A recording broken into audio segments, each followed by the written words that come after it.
Let's talk about something that comes up a lot in competitive markets: the appraisal gap. When you're buying a home and you're using a loan, your lender will order an appraisal. This is when a licensed appraiser comes out and determines the market value of the property based on the comparable sales and other factors. If the appraisal comes in at or above the purchase price, great. We just move forward as planned. But sometimes the appraisal comes in lower than what you've offered. That difference between the appraised value and your purchase price is what's called an appraisal gap.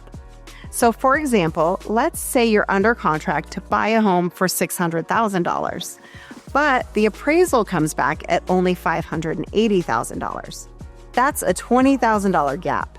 Your lender will only lend based on the appraised value, not what you offered.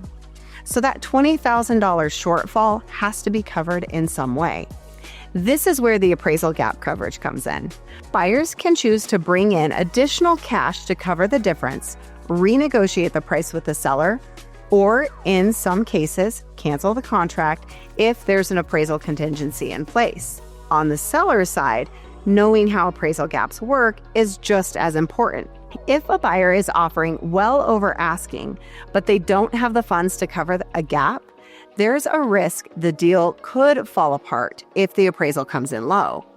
A strong offer usually includes clear language about how much of the gap the buyer is willing to cover. Understanding appraisal gaps up front can prevent surprises later on, and it's a key part of negotiating wisely in today's market.